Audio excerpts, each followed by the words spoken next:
Bismillahirrahmanirrahim. Assalamualaikum warahmatullahi wabarakatuh. Waalaikumsalam warahmatullahi wabarakatuh. Alhamdulillahirabbil alamin. Wa sallallahu ala rasulillah hamidah wa sallam. Asyhadu an la ilaha illallah wahdahu la syarika lahu wa asyhadu anna Muhammadan abduhu wa rasuluh. Yang terhormat Bapak Kepala Sekolah SDN 1 Kalibujang, yang terhormat rekan-rekan Ibu Bapak Guru SDN 1 Kalibujang, yang saya hormati pula teknik SDN 1 Kalibujang. Kali ini saya akan mendefinisikan atau menyebarluaskan pemahaman tentang budaya positif yang akan saya paparkan kali ini.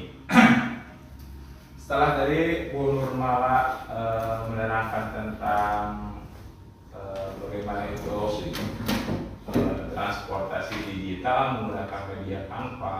Nah, kali ini di sisi lain adanya pemahaman mengenai budaya positif. Barangkali Bapak dan Ibu di sini ada yang mengetahui apa sih budaya positif itu? Apakah budaya positif teh seperti apa? Budaya positifnya, contohnya seperti apa? Kebiasaan baik. Tentu di sekolah kita banyak dinamika sosial yang berrandomisasi atau bervariasi lah untuk menerapkan budaya positif. Nah, sebelum kita berlanjut ke budaya positif, mari kita ice breaking dulu. Ice breaking ini seperti ini. Kalau saya bilang satu kata, berarti ibu atau bapak guru di sini meneruskan kata dua suku kata yang paling belakang. Ya, misalkan laptop, Bumela, top, Jangan dua apa tiga? top misalkan laptop, Bumela, top apa? Katanya kata baku yang EYD. Saya topi gitu. Sudah Ibu Merah misalkan pik, tunjuk siapa ya? Pisang seperti itu. Siap ya? Siap. Siap ya? Atau papai ya? Papai. Papai siap. Siap. Mulai dari budaya. Ya.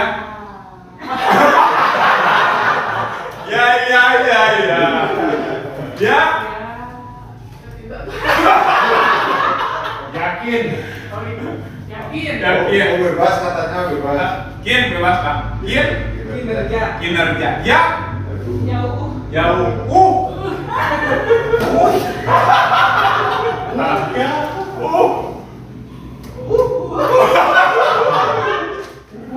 Uhuy gitu ya. Gak apa-apa lah. Uhuy. Uyah. Bahasa Sunda gak apa-apa lah. Ya. Bahasa Sunda gak apa-apa lah. Ya berarti ya. Ya huy.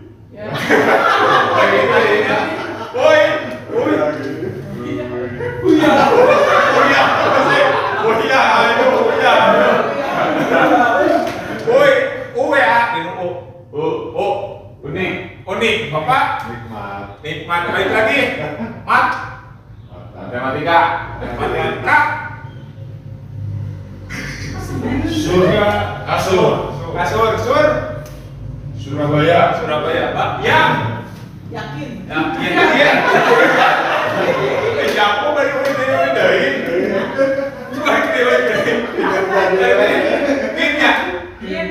Kinerja. Ya. Jakarta. Hati. Terima kasih. Oke. Sebelum kita ke materi, mari kita tonton video berikut ini.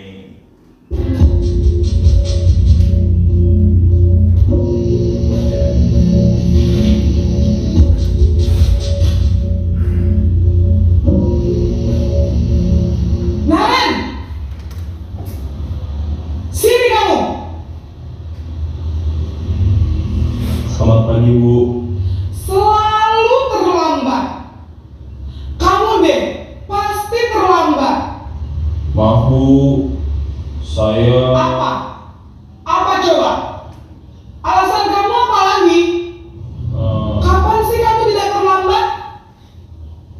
Malas sekali ya kamu jadi anak. Saya... Dasar pemalas. Gak kapok-kapok sih kamu. Sudah berapa kali terlambat? Sana, kamu keliling lapangan basket 2 kali. Kenapa saya harus keliling lapangan basket Bu? Kenapa? Kamu melawan ibu. Berani-beraninya jawab. Sudah terlambat, masih berani jawab pula. Sekarang, keliling lapangan basket 5 kali sekalian. Biar kapok. Cepat. Pergi sana ke lapangan basket.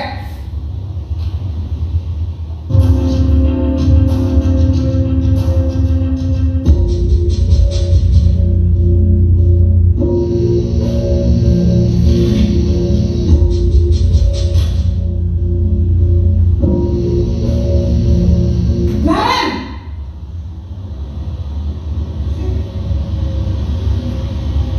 Selamat pagi Bu. Naren, kamu kenapa terlambat lagi, nak? Ya Tuhan, Naren, kamu senang ya bikin ibu susah ya? Kalau kamu terlambat lagi, nanti ibu yang ditegur bapak kepala sekolah, nak. Disangka ibu tidak bisa membina kamu. Duh, gimana ini? Maaf Bu. Duh Gusti Naren, kamu suka ya kalau ibu ditegur bapak kepala sekolah? Terus, sekarang ibu harus tulis apa ini di buku absen? Ini kamu sudah sering terlambat loh. Ibu harus apa coba? Maaf Bu. Maaf sekali. Ya sudah, lain kali jangan bikin ibu susah lagi ya nak ya. Ibu tidak akan kuat lagi kalau kamu begini terus. Bisa jantungan kalau ibu ditegur bapak kepala sekolah. Sana cepat ke kelas. Maaf ya Bu. Maaf sekali. Jadi yang kedua, Posisi pembuat rasa bersalah berbicara dengan nada tenang.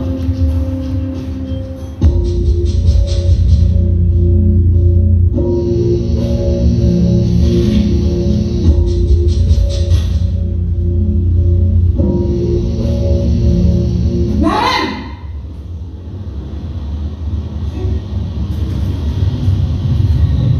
Selamat pagi Bu. Wah, sudah jam berapa ini nak? Terlambat lagi ya sayang. Iya Bu. Habis ibu saya lupa bangunkan saya Bu. Kamu malah menyalahkan ibu kamu. Kamu bukannya anak yang larinya paling kencang. Kok terlambat sih? Iya Bu. Saya memang terlambat bangun tadi. Jadi biarpun saya lari kencang, tetap gak kekejar Bu. Ya sudah sana. Nanti lain kali larinya lebih kencang lagi ya. Biar gak terlambat lagi. Bikin seneng ibu. Demi ibu. Bisa kan? Bisa lah Bu. Ya sudah sana masuk kelas. Ibu beresin urusan absen kamu. Kamu ini ada-ada saja.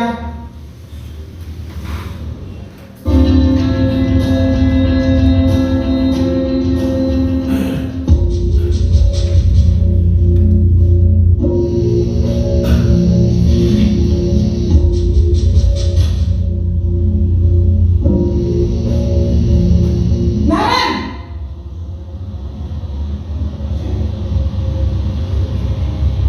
Selamat pagi Bu. Naren, apa peraturan sekolah kita tentang jam berapa kita harus masuk sekolah, nak?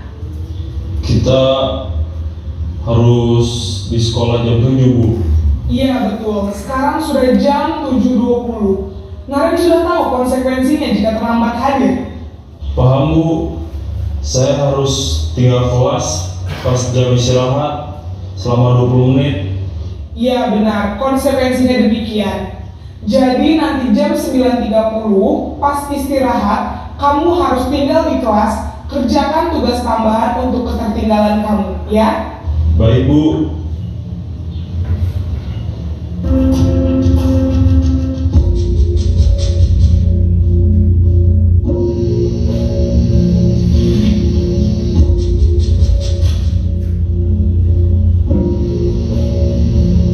Naren!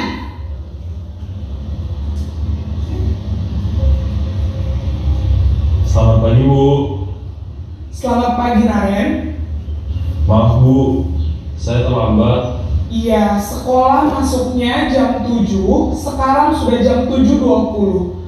Jadi sekarang bagaimana ini, Naren? Maaf, Bu. Saya lupa setel alarm saya semalam. Baiklah, menurut kamu, keyakinan sekolah yang mana yang perlu kamu tingkatkan? Menghargai diri sendiri dan orang lain mungkin ya, Bu. Setuju. Jadi, apakah Naren meyakini prinsip saling menghormati tersebut? Iya, Bu. Saya meyakininya. Apakah Naren bersedia memperbaiki masalah keterlambatan ini? Bersedia, Bu. Bagaimana kamu akan perbaiki masalah keterlambatan ini? Saya akan coba untuk tidak lupa menyetel alarm saya, Bu. Baik, kalau Naren lupa menyetel alarm di rumah, ada orang yang kira-kira bisa bantu mengingatkan tidak? Ada, Bu. Kakak saya, Kak Emma. Ada lagi selain Kak Emma? Selain Kak Emma, ada ibu saya. Baik, jadi yang mengingatkan Naren adalah Kak Emma dan ibu kamu, ya? Kira-kira akan mulai setel alarm kapan nih, Naren? Setelah pulang sekolah, akan segera saya lakukan. Baik, jadi Naren akan setel alarm untuk bangun besok pagi dan akan diingatkan oleh kakak dan ibunda Naren, ya? Ada lagi yang mungkin perlu dilakukan, Naren? Agar tidak terlambat bangun lagi. Tidak ada, Bu. Baik, Naren. Terima kasih untuk kerjasama kamu. Sekarang kamu perlu kembali ke kelas untuk belajar. Baik, Bu. Terima kasih. Ikat dulu yuk, Bapak. Ada, dulu.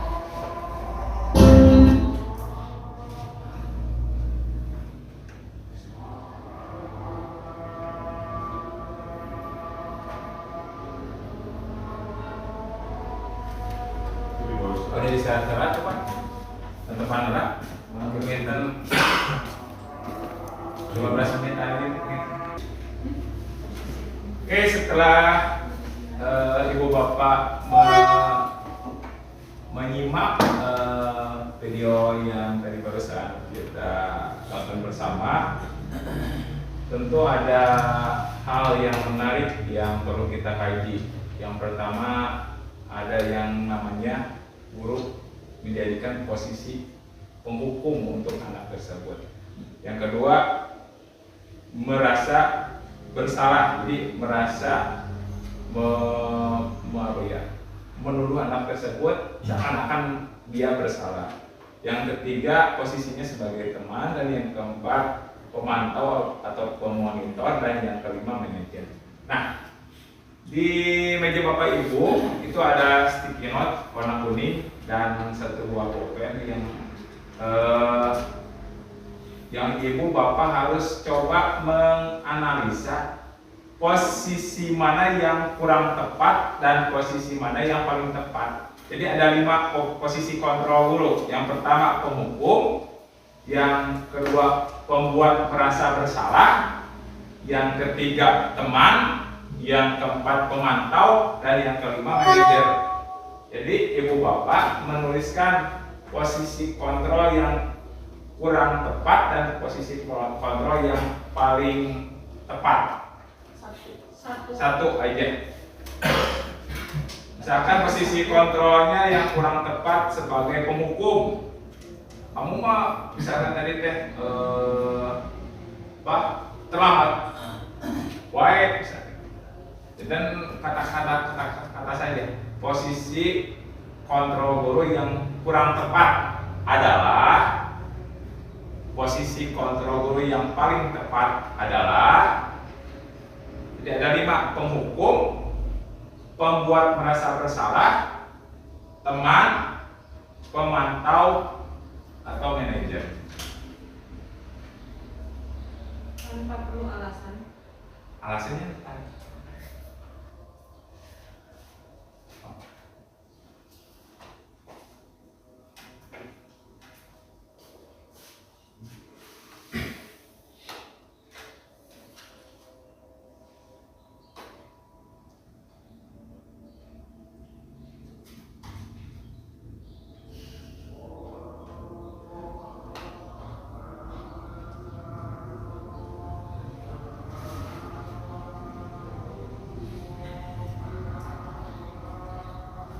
Oke, bisa dibantu untuk jawabannya. Bapak barangkali Pak, yang paling tepat yang mana Pak? Yang paling tepat menurut pendapat saya adalah guru posisinya sebagai manajer, Ya, karena itu guru sudah bertindak sangat bijak betul. dalam mudah menjadikan pelajaran yang terbaik khususnya kepada yang terlambat. Iya. Kemudian yang tidak tepatnya menurut saya posisi guru sebagai penghukum, Betul. mana di situ guru sangat merasa apa ya, orang yang paling Otoriter, Pak, ya? otoriter tanpa bertanya apa alasan dan Betul, betul. Terima kasih atas jawabannya Bapak. Betul sekali. Jadi ada tahapan demi tahapan di mana posisi kontrol guru itu ada 5. Nah, yang mungkin yang paling urgent kita di lingkungan sekolah adalah posisi sebagai penghukum. Apabila anak melakukan kesalahan, jangan sampai kita langsung menindak tegas gitu, tanpa mengetahui alasannya terlebih dahulu. Nah, yang paling baik itu adalah posisi sebagai manajer, di mana posisi manajer ini kita sebagai guru bisa menelisik dulu kenapa dia bisa berbuat seperti itu. Jadi ada alasan tertentu kenapa dia keluar dari peraturan yang telah disepakati. Selanjutnya kita langsung ke materi saja. Slide kedua.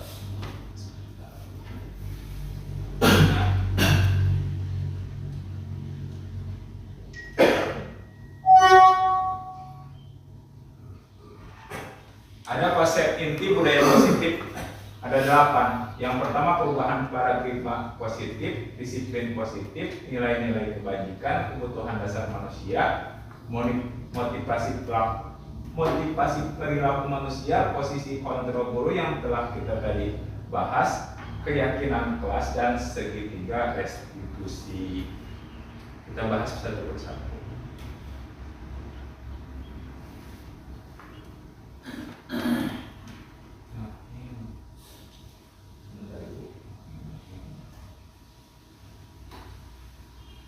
Pertama, pembelajaran dengan paradigma baru. Pembelajaran dengan paradigma baru merupakan pembelajaran yang dirancang berdasarkan prinsip pembelajaran berdiferensiasi. Tentu Ibu Bapak Guru di sini sudah mengenal apa itu berdiferensiasi. Ada yang tahu arti diferensiasi itu apa? Diferensiasi itu apa? Berbeda-beda, betul Bapak, berbeda-beda. Dari kata asal different, dari bahasa Inggris different itu berbeda-beda. Jadi penuntunan kita, pembelajaran kita di kelas itu kalau ada siswa yang berkebutuhannya khusus, tentu pembelajarannya juga dibeda-bedakan. Selanjutnya yang keempat, nah ini ada miskonsepsi tentang teori kontrol. Jadi ilustrasi guru itu mengontrol murid. Kebalikannya, seharusnya murid itu mengontrol diri sendiri. Jadi biasanya misalkan pembelajaran masuk ke kelas jam 7:04. Jadi kita sebagai guru tidak usah dicarioskan itu murid ya. Ayo masuk ke kelas. Jadi harus timbul dulu sifat instrinsifnya. Jadi harus timbul sifat intrinsik dari diri siswa-siswa kita untuk segera masuk ke kelas. Jadi jangan sampai masuk ke kelas itu hanya disuruh oleh guru. Jadi itu masuknya ke sifat ekstrinsik. Selanjutnya ilustrasi bahwa kritik dan membuat rasa bersalah mampu menguatkan karakter. Kalau membuat berasa bersalah kepada anak itu kebalikannya. Jadi mungkin anak tersebut menjadi down perasaannya, mentalnya. Kamu mah terlambat wae. Jadi seakan-akan guru itu membuat perasaan dia harus mengakui dirinya itu bersalah. Yang selanjutnya ilustrasi bahwa semua penguatan positif efektif dan bermanfaat. Nah, ini penguatan positif ini kemarin saya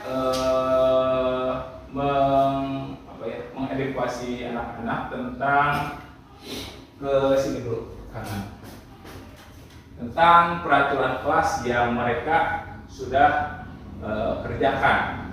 Nah, kemarin ada 1, 2, 3, 4, 5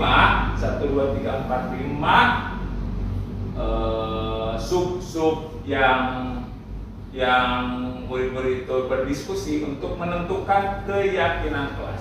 Nah, Bapak Ibu, saya bertanya, kenapa di lalu lintas masih banyak orang tidak memakai helm? Alasannya kenapa? Karena dekat. Terus betul Bu, karena dekat. Karena apa? Ya ribetnya Pak. Dekat. Ikut pakai helm. Kenapa? Karena berat. Betul. Kalau memakai helm itu peraturan atau keyakinan? Sebetulnya bukan kepentingan diri juga. Nah betul Pak. Itu kepentingan diri sendiri untuk menyelamatkan diri Pak ya. Jadi lebih meyakinkan diri bahwa memakai helm itu lebih aman daripada tidak memakai helm. Jadi peraturan itu dibuat untuk meyakinkan seseorang yang melakukannya. Nah, kemarin di kelas 5 saya membuat diskusi untuk membuat peraturan kelas. Di sini ada 1, 2, 3, 4 peraturan kelas, 4 poin.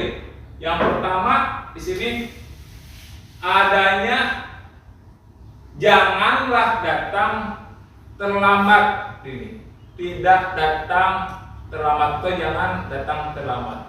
Kalimat diubah menjadi kalau jangan itu diubah menjadi imbuhannya lah positif. Jadi jangan sampai kita ke anak itu janganlah, tidak atau jangan atau tidak, diubah menjadi harus datang tepat waktu. Jadi jangan ada kata-kata negatif, tidak, terus jangan diubah. Terus di sini laksanakan piket kelas, laksanakanlah piket kelas. Jadi harus dirubah menjadi kalimat positif. Terus yang ketiga menghargai teman guru. Kalau menghargai teman guru di sini tidak boleh berkata kasar. Kan itu kalimat negatif, tidak boleh berkata kasar, tidak boleh tidak sopan. Ya, jadi harus dirubah menjadi kalimat positif, menghargai teman atau guru. Dan yang keempat, buanglah sampah pada tempatnya. Ini landasannya dari jangan membuang sampah sembarangan. Jadi dirubah menjadi buanglah sampah pada tempatnya. Nah, nilai-nilai kebajikan ini muncul akibat pengubahan kalimat positif yang ada di peraturan kelas. Haruskah datang tepat waktu? Tentu nilai kebajikan atau nilai kebaikannya adalah disiplin. Terus piket, nilai kebaikan adalah tanggung jawab. Menghargai orang lain atau teman dan guru, toleransi. Buanglah sampah pada tempatnya adalah tanggung jawab. Nah, 4 nilai kebajikan ini dirubahlah menjadi sebuah keyakinan kelas. Yakin ini anak-anak tuh harus datang tepat waktu.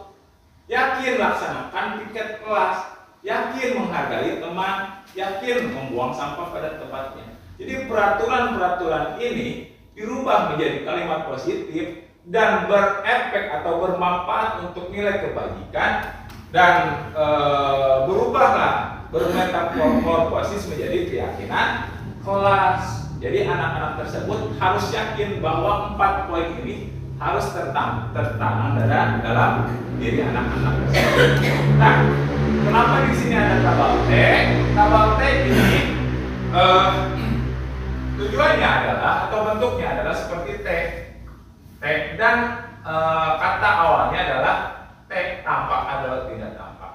Di dalam tabel T ini nilai yang diambilnya adalah 1 di sini dengan menghargai teman. Jadi satu poin ini bisa berbagai deskripsi tabel gitu. Jadi contohnya ini menghargai teman atau guru, bertoleransi. Tampaknya dengan cara apa tampaknya? Tampaknya terlihatnya dengan cara apa? Berarti berbicara dengan sopan. Terhadap siapa berbicara dengan sopan? Terhadap guru, terhadap teman sebaya. Nah, tidak tampaknya seperti apa? Berbicara dengan kata-kata kasar. Kan kalau zaman sekarang dari zaman dulu pasti itu ada budaya-budaya negatif yang berasal bukan dari sekolah, berasal dari lingkungan main, lingkungan rumah yang dibawa-bawa ke lingkungan sekolah.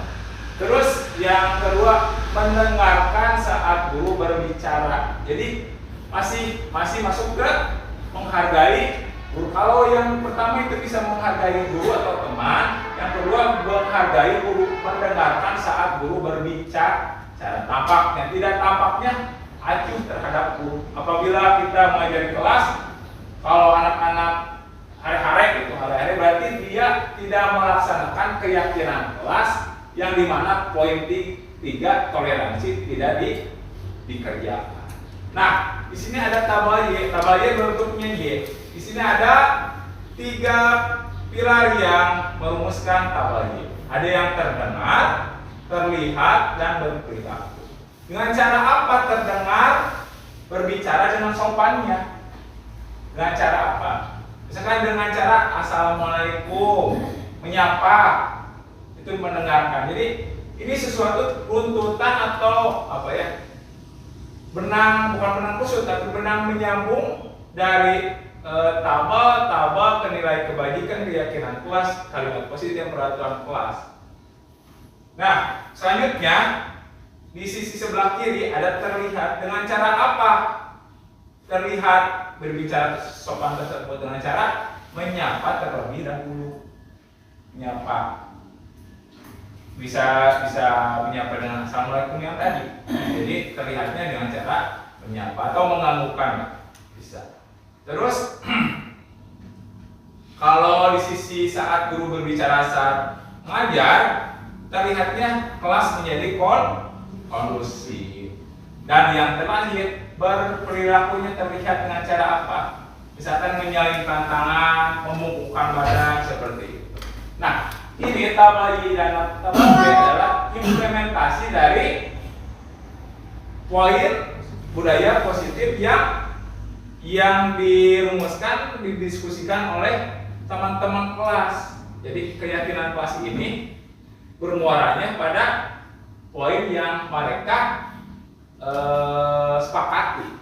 Nah, setelah 1, 2, 3, 4, 5, 6, maka disimpulkan nilai keyakinan kelas harus berkontribusi.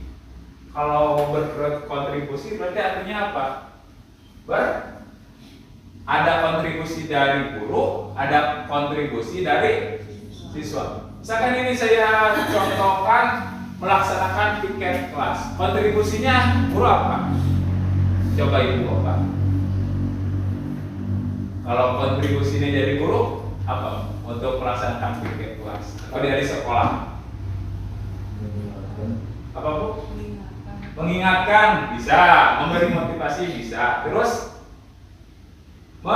memberikan fasilitas. Kalau tidak ada fasilitas sesapu, kalau ada niatnya mereka ingin membersihkan kelas tapi sapunya nggak ada, ya percuma. Jadi harus ada dorongan dari sekolah atau guru terkait dengan piket kelas.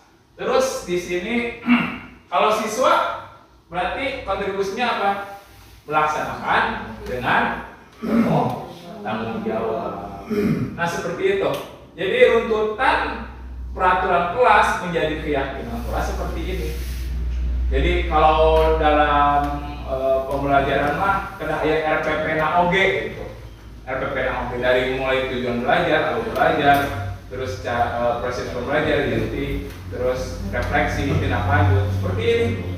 Jadi budaya positif juga tidak serta-merta kita harus langsung saja peraturan kelas, tidak boleh, misalkan tidak boleh buang sampah sembarangan, tidak bisa seperti itu. Tapi kita harus juga merangkul anak-anak tersebut bagaimana inginnya apa sih di kelas ini supaya lebih kondusif seperti itu. Kita kembali ke sebelah kiri.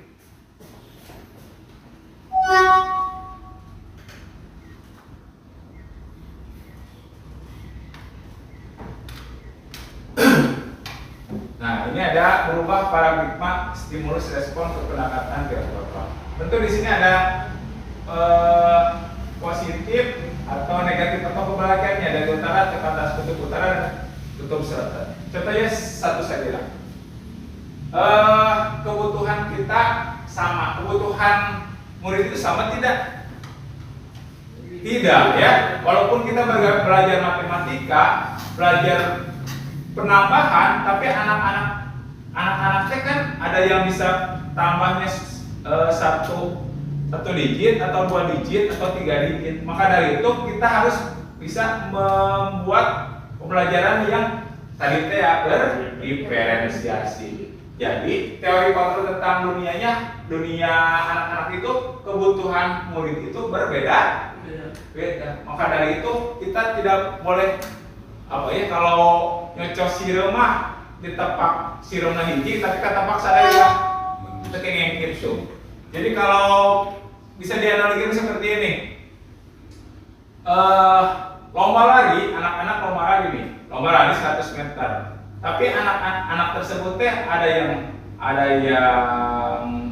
cepat kan, ada yang lambat, ada yang slow learning, ada yang fast learning. Tapi bisa dikatakan kalau guru itu membuat lintasannya masing-masing. Ada yang lurus, ada yang berkelok-kelok, ada yang naik turun, tapi meterannya sama, 100 meter.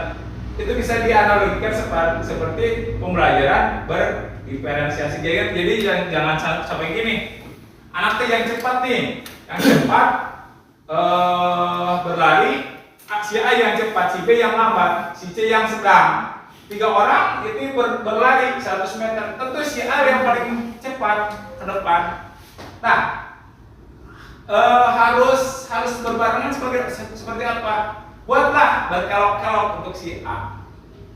Buatlah turun mundur gitulah. Supaya tujuan pembelajarannya sama. Jadi ada rasa keadilan gitu. Oke. Saya mau bertanya nih.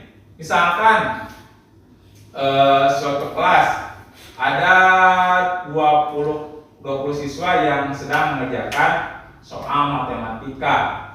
3 orang sudah selesai duluan. Tindakan Bapak Ibu bagaimana untuk mengatasi 3 orang tersebut? Apakah diam saja? Apakah memberikan soal lagi? Apa bagaimana? Supaya tetap kondusif gitu, supaya tetap belajarnya terus belajar gitu. Tidak ada istirahat untuk belajar, bukan tidak ada istirahat untuk belajar, tapi lebih ke mengefektifkan waktu belajarnya. Barangkali Ibu Bapak ada yang bisa menjawab? Bisa membantu temannya yang belum. Satu bisa membantu temannya Yang belum atau bisa dikatakan tutor sebaya, bisa membantu teman. Ada yang lain? Kalau memberikan soal tambahan, baik atau tidak? Menurut normal baik. Alasannya kenapa, Bu? Ya untuk meningkatkan mungkin levelnya jadi ditingkatkan. Betul. Jadi kalau menambah secara kualitas itu kurang baik. Kalau menambah secara kuantitas itu baik. Jadi lebih meningkat kualitas.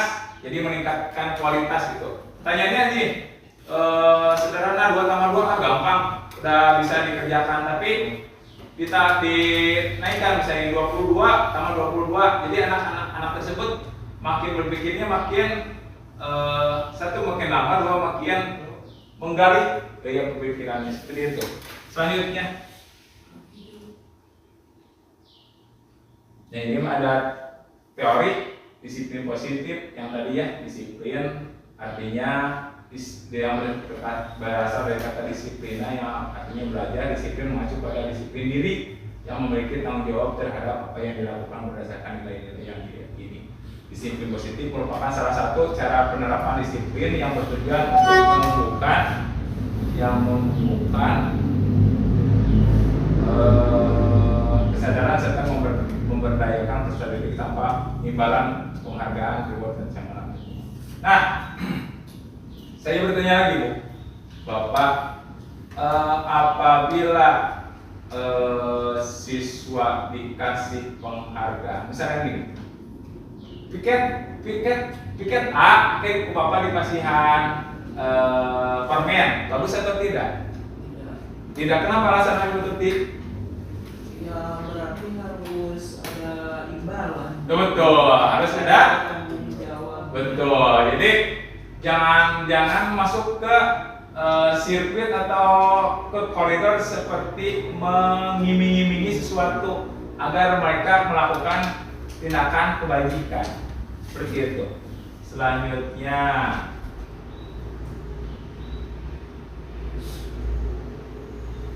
nah, nilai kebajikan yang sudah tadi saya jelaskan bahwa nilai kebajikan itu banyak berbagai macam, jujur, toleransi, menghargai, empati. Kalau dalam kelompok pelajaran Pancasila yang 6 pilar tersebut ya. Yang selanjutnya di sini ada menurut PYP, ada toleransi dan rasa hormat dan lain-lain. Dan di sini ada 9 pilar karakter Indonesia, Heritage Foundation IHF. Ini sebagai teori saja. Ada kejujuran, dihormati. Saya teringat dengan Parian kemarin mengenai amanat pembinanya di titik beratkan kepada kejujuran ya Pak ya. Kenapa Pak kejujuran Pak harus timbul dari peserta didik Pak? Agar apa peserta didiknya? Jadi menjadi anak yang Cakap ya Pak ya. Ada contohnya Pak ya kemarin ya Pak. Bagaimana contohnya teh?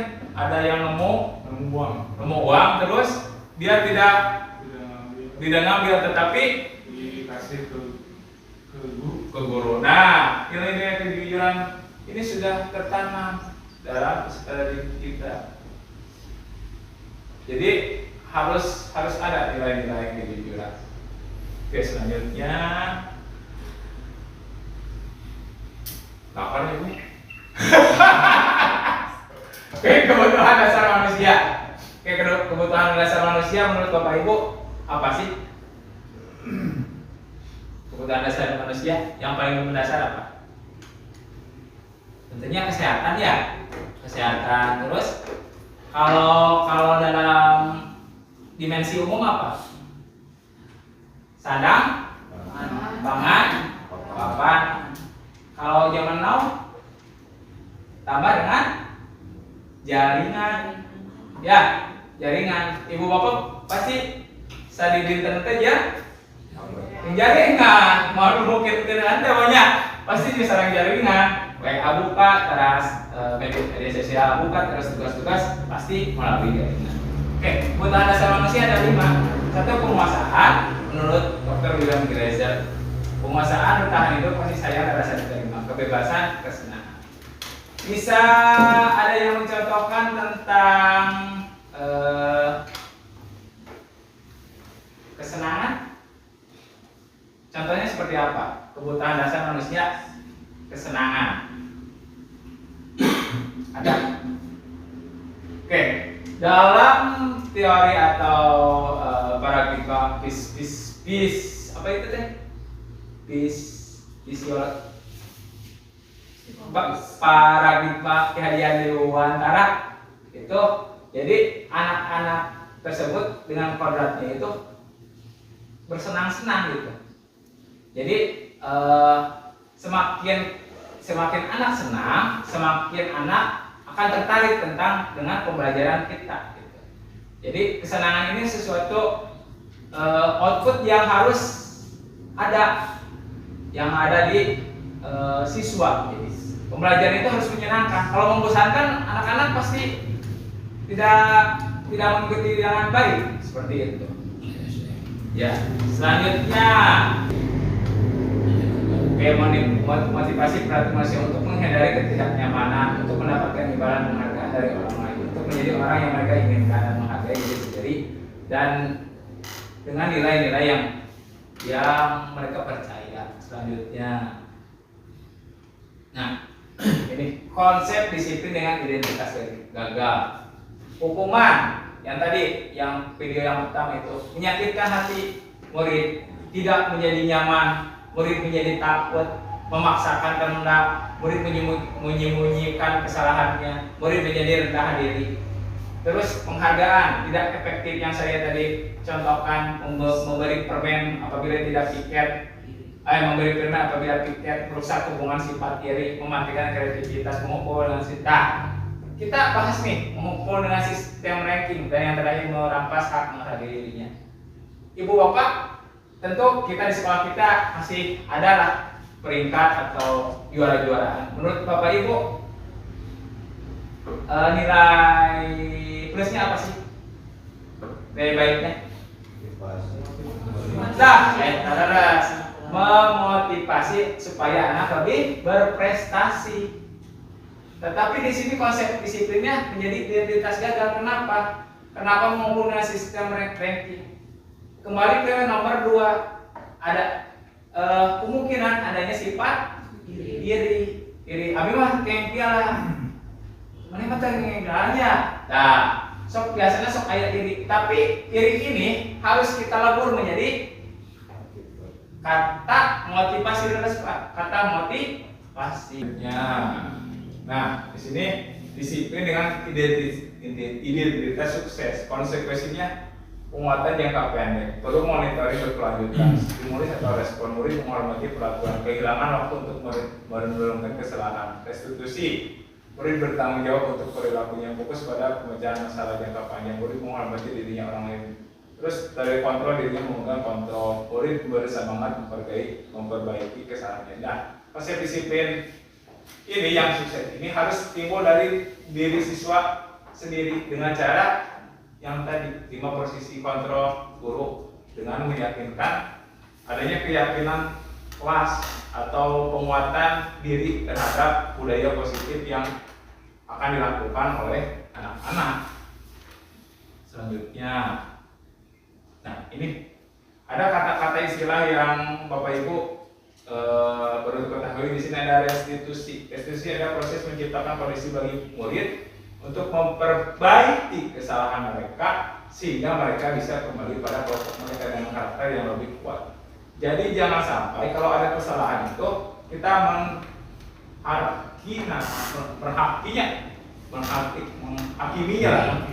menghakiminya. Jadi harus ada solusi dari dirinya sendiri. Kenapa dia terlambat sekolah? Karena alarmnya tidak bunyi. Kenapa alarmnya tidak bunyi? Karena baterainya robek, misalkan. Kenapa baterainya robek? Karena harus beli batu baru dengan uang siapa? Uang ibu. Belanjanya kemana? Jadi harus harus terus digali alasannya supaya dia berubah sikapnya menjadi lebih baik. Jadi berubah dari terlambat jadi tidak terlambat karena sudah siapa nih baterainya sudah baru nih. Masa kalau udah masih baru mah udah baru mah masih kena terlambat seperti itu. Ciri-ciri restitusi bukan untuk menebus kesalahan, namun untuk belajar dari kesalahan, memperbaiki hubungan. Tawaran bukan paksaan. Restitusi menuntut untuk melihat ke dalam diri. Dan selanjutnya dibaca saja Ibu, Bapak. Next saja, karena sudah boleh dan Bapak. Nah, perbedaan status proses siswa. Siswa sering tidak mengerjakan PR. Ada hukuman, ada konsekuensi, ada restitusi. Tentu Bapak Ibu guru di sini, kalau jamnya sudah habis, tapi masih ada materi yang harus diajarkan dan memberikan tugas PR di rumah, tentu kita susah untuk memantaunya, betul tidak? Iya, kadang dibantu oleh orang tuanya, kadang dibantu oleh sanak keluarganya. Tetapi di sini ada contoh kasus siswa sering tidak mengerjakan PR. Hukumannya, kalau dari segi hukuman, guru menghukum siswa tersebut hormat bendera selama 10 menit. Jadi kalau posisi penghukum itu, contohnya tidak mengerjakan PR, tidak nyambung ini. Guru menghukumnya dengan hormat bendera 10 menit. Ini sesuatu cara yang salah. Guru marah, memarahi murid, kamu mah tidak mengerjakan PR, tidak boleh seperti itu. Nah, konsekuensinya, kalau posisinya konsekuensi, ini guru memberikan konsekuensi untuk mengerjakan PR-nya pada saat istirahat atau dikerjakan sebanyak 3 kali. Ini menurut saya kurang tepat karena tidak adanya keadilan. Kalau yang lain 1 kali, yang ini 3 kali. Jadi bebannya lebih berat untuk siswanya. Terus guru tegas dan siswa menghormati peraturan. Nah, untuk guru tegas ini tentu perlu penting, tapi ketegasan ini jangan sampai berlari ke arah kemarahan gitu. Jadi tegas dan marah kan berbeda. Selanjutnya, kalau yang paling baik itu dengan restitusi, guru menanyakan keyakinan kelas dulu dan membantu siswa menyelesaikan masalahnya. Kenapa misalkan tidak mengerjakan PR, bertanya dulu seperti itu. Dibantu tidak sama orang tua, dikasih arahan tidak sama orang tuanya. Dan untuk siswa yang tidak mengerjakan PR, harus ada dulu alasan yang kuat kenapa dia tidak mengerjakan PR. Misalkan membantu orang tuanya nelayan misalkan pada waktu malam hari. Pak, saya mau membantu Bapak pergi ke laut mengambil ikan, jadi saya tidak memberikan PR. Nah, sesuatu alasan tersebut harus disamadengankan dengan kebijakan seorang guru. Jadi, saya mengerjakan PR tidak, maksudnya lebih mementingkan memberi bantuan kepada orang tuanya, seperti itu. Yang tadi ya, penghukum, pembuat rasa bersalah, pemantau, manajer dan pengamat. Tadi kata Bapak Kepala, posisi yang paling baik itu sebagai manajer. Jadi sebagai manajer itu bisa mengontrol semua keempat pilar yang sebelumnya yang bisa diramu menjadi sebuah disiplin positif yang berasal dari muridnya itu sendiri. Selanjutnya, ini ada kata-kata tentang penerapan 5 posisi kontrol. Kasusnya siswa tidak memakai atribut lengkap saat upacara bendera. Kalau posisi penghukum, patuhi aturan sekolah lalu berdiri di depan barisan. Nah, ini salah. Kalau misalkan kemarin yang tidak atribut barisannya dipisahkan, menurut Ibu Bapak itu posisinya Posisi sebagai apa? Hah? Berarti kita masih berada di sini ya? Jawabnya berarti orang adilnya. Sebenarnya kita kembali lagi ke contoh wawancara. Nah, posisi penghukum menurut kesepakatan tadi bahwa penghukum itu lebih apa ya? Lebih kurang baik lah untuk anak-anak seperti itu. Nah, untuk pemantau, kamu sudah melanggar apa peraturan dan proses ini? Malah bertanya ini guru. Bertanya, kamu sudah melanggar apa peraturan dan konsekuensinya? Konsekuensinya kembali lagi masuk ke barisan yang berbeda. Jadi masih berputar nih sini. Kalau kamu sudah melanggar, kenapa melanggar tidak memakai topi? Apa peraturannya harus memakai topi nih pada saat upacara? Sahur guru teh. Apa konsekuensinya? Masuklah ke barisan kembali yang dipisahkan teh itu masuk ke hukum kembali. Nah, ke sebelah kanan, ayolah yang tertib buat ibu guru bangga kali ini tidak apa-apa kamu salah. Nah, seseorang guru itu bisa menjadikan guru itu tidak ada gap antara guru dan murid. Jadi lebih ke teman, kata-kata mate.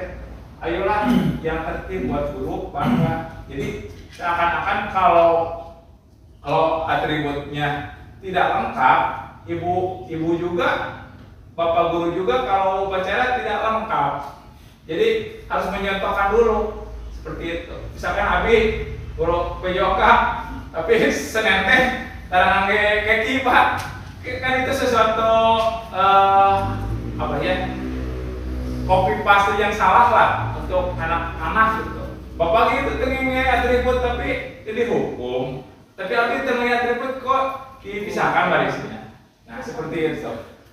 Kembali langsung ke nomor 4 pembuat rasa bersalah. Berapa kali ibu guru harus memberi tahu kamu, ibu guru kecewa sama kamu. Jadi kalau membuat rasa bersalah ini ada beberapa kali berulang-ulang anak-anak tersebut melakukan kesalahan, tetapi tidak ada perubahan. Maka dari itu kita harus melaksanakan posisi manajer. Nah, kenapa dia berulang-ulang tidak memakai atribut? Pak, karena tidak punya atributnya, tidak punya uang. Kan mana kalau gitu ya? Seperti itu. Contohnya, apakah kamu tahu kesalahan kamu? Kira-kira bagaimana kamu akan memperbaiki kesalahan? Jadi harus bertanya dulu, menggali dulu alasannya. Seperti itu.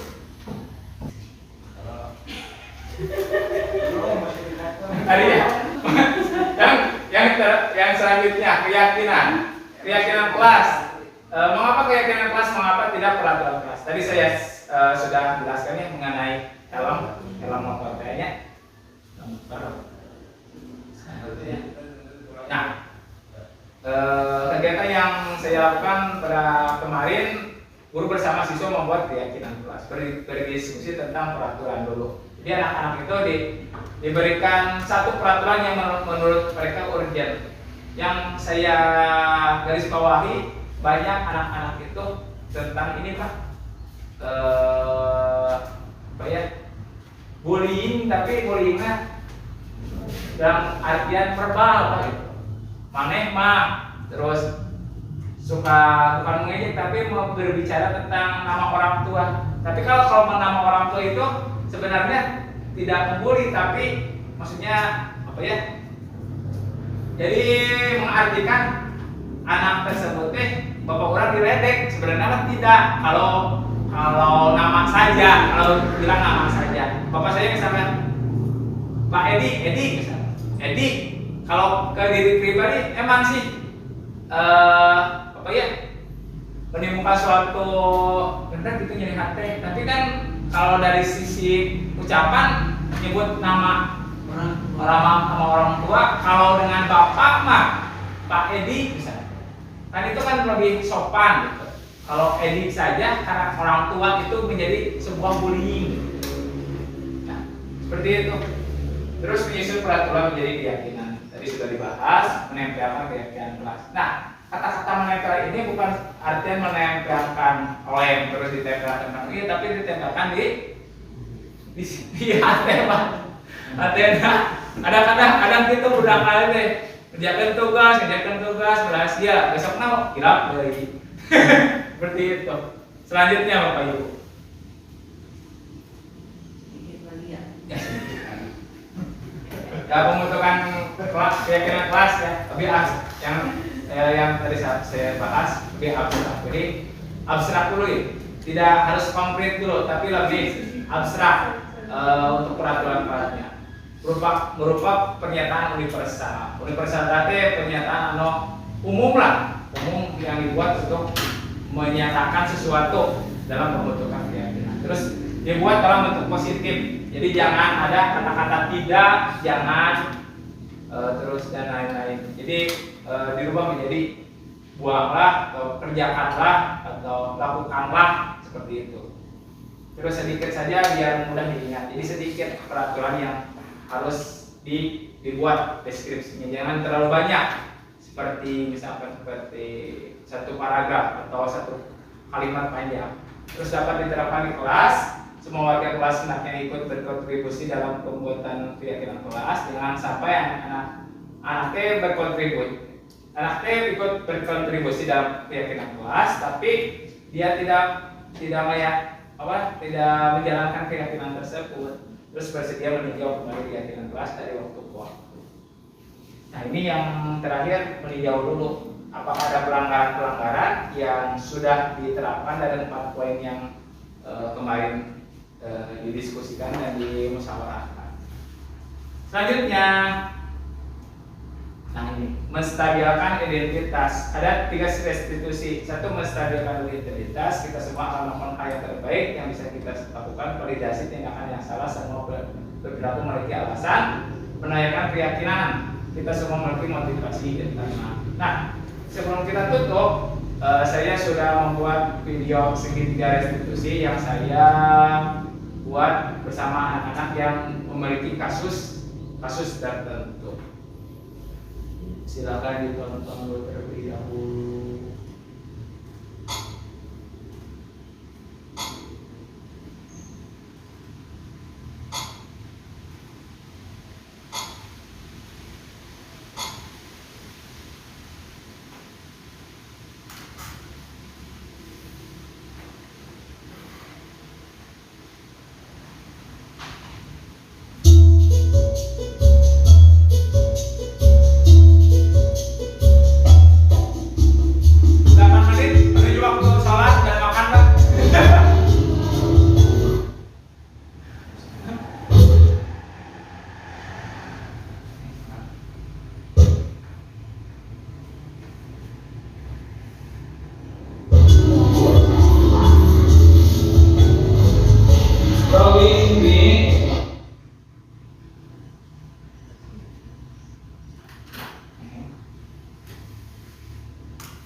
Oke, cukup sekian.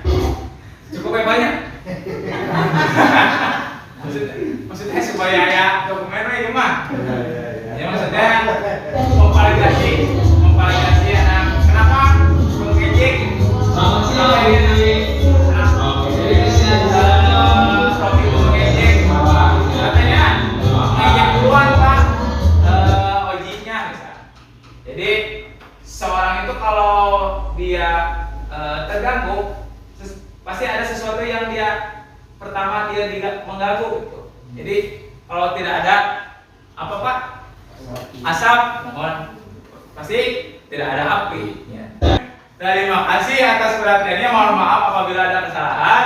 Wabillahi taufiq wal hidayah. Wassalamualaikum warahmatullahi wabarakatuh. Waalaikumsalam.